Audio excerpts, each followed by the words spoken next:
Mostly a blackboard lesson in this video. No one has refuted these possibilities except the fundamental concept of free energy. I agree, free energy and these possibilities are just science fiction concepts. Science fiction concepts are an inventor's dreams, not enjoyed by believers of the myths. Great inventors all seem to have some common attributes. Accordingly, we make a plan by choosing myths with long unresolved contradictions and the right technologies to steal.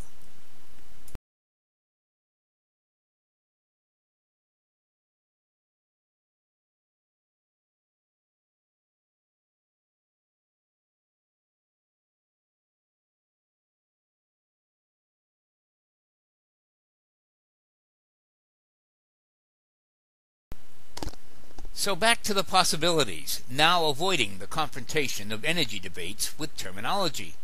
Two quick observations. All heat engines only partially convert heat to mechanical energy. No device, even a sailboat, produces any energy until something is slowed down to run at a portion of a critical speed. Observed in his experiments, Newton identified an imaginary force which has since been called centripetal force and other enigmatic terms. I prefer the term curvilinear acceleration to avoid all the enigma related to the energy myth.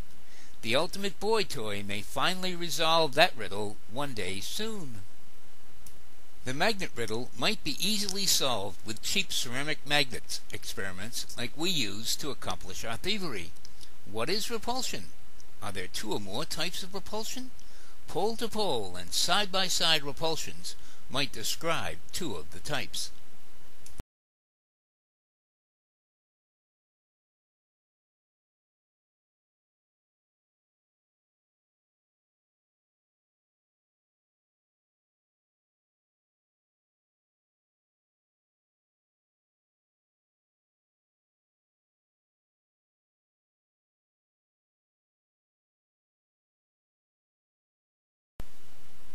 Important to look at equivalent magnets. Pole-to-pole pairs are equal to a magnet twice as thick. Side-by-side equivalents can only be demonstrated with these demagnetized magnets, otherwise slingshot forces will force them apart. Partial side-by-side and partial pole-to-pole are the only ways we can describe this. Could repulsion simply and singularly be a perpendicular force like pressure and velocity? Maybe.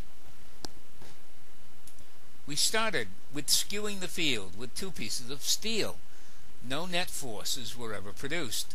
Monopole principles might have predicted this polarized reaction with steel on just one side. We were surprised. A critical point in the evolution of our technology, for sure. Does this simple experiment show that busting the myth 50 years ago might have prevented the Afghan and Iraqi wars? Our technology and the myths cannot both be true. So for any great inventors in this venue, feel free to steal this syncopetra technology with or without running the experiment yourself. In fact, we will give you more. Newton's equal and opposite principle can be demonstrated with a simple string, which strongly supports. But what if there were two strings? Would it be like adding steel to one side of a magnet? We observed that there might be just three simple requirements for free net force reactions. Anti-intuitive rather than reverse polarity might be a more appropriate term. It's intuitive to think that a motor would use attraction forces as magnets get closer and so-called repulsion as they separate. No net force ever seen this way, only when the sequence is reversed. In the reverse polarity reactions, 20, 80, and even more than 100% net force have been demonstrated. Time to build a complete motor. Tickets should be on sale soon for those who won't believe it till they see it with their own eyes.